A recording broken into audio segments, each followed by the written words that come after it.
What's up, guys? Wanted to do a quick video on something that I kind of wanted to do for myself on my Harbor Freight toolbox. So if you're familiar with them, cool, they work, they're cheap. One thing that I don't like is I don't like that there's no soft close. My Husky has a soft close and I really like that. So what I did is I actually went in onto Amazon, and I'll post a link below onto the sliders.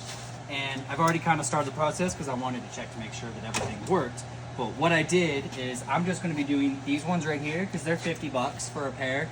I'm not quite sure that I need them both. So I'm going to see how it goes with just one, if that's enough, or if I have to do them all. And if it works, I'm going to slowly work my way down through all the drawers, just because I really do enjoy having that soft close.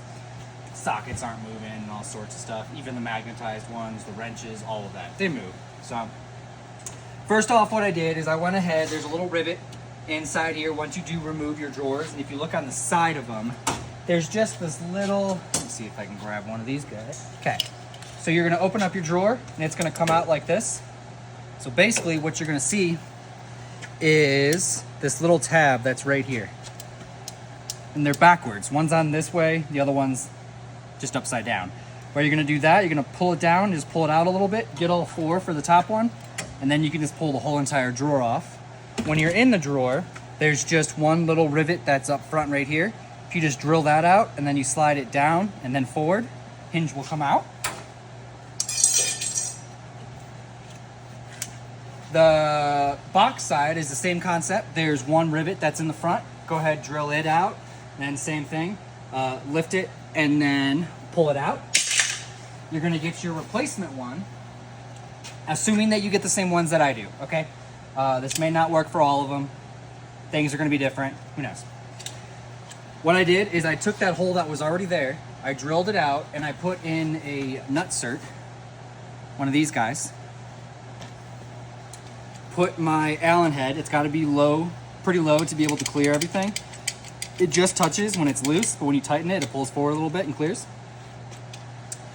And then you're going to put your nut cert into it, get everything installed into it, make sure it's lined up as straight as possible. If you have one that's crooked, it's gonna be sitting there binding the entire time.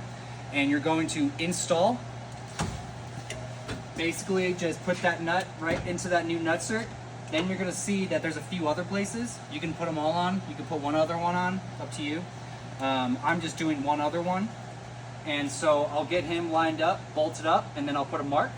I'm gonna pilot hole, drill, and then drill a bigger hole for my nut cert, get him fastened into place, and then that side will be done.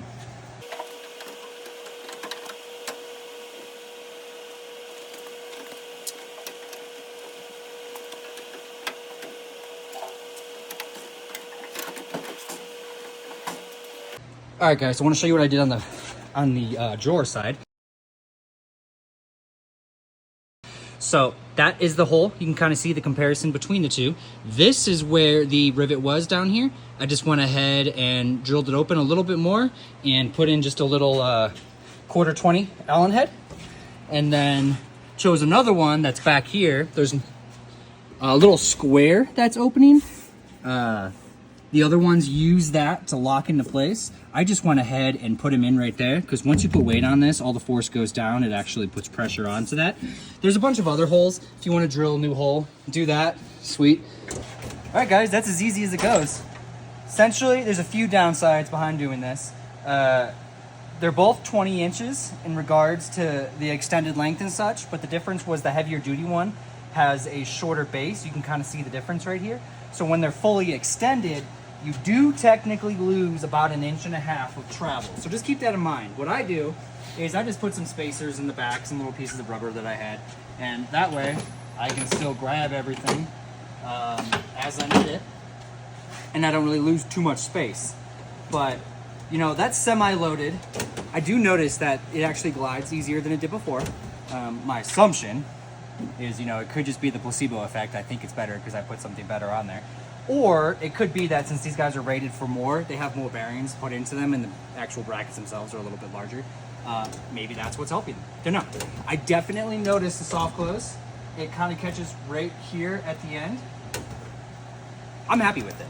I may at some point do the top ones, but I think this is a plenty start for me. I don't have this drawer fully loaded. It's only like semi-loaded. I have a bunch of other sockets I need to go put in here still, and I have some on my other toolbox to kind of mix them around. But this is absolutely, I'm 10 out of 10 would recommend this. The benefit behind it is now you can start doing the rest of the drawers if you want to go that route. There are other brands. If you find a different brand that also works, post it down below, because you know maybe there's something better than these $50 ones. Maybe there's not. Who knows? You guys want to post down below. But if you have any questions or anything like that, feel free to comment, like, subscribe, and I'll see if I can get some other videos coming up on more of the Harbor Freight style stuff, like the extension that I put on here, and then I'll be building some brackets that I'll actually have for sale here shortly that'll help hold everything together. But if you have any questions, guys, comment them down below. Otherwise, see you next video.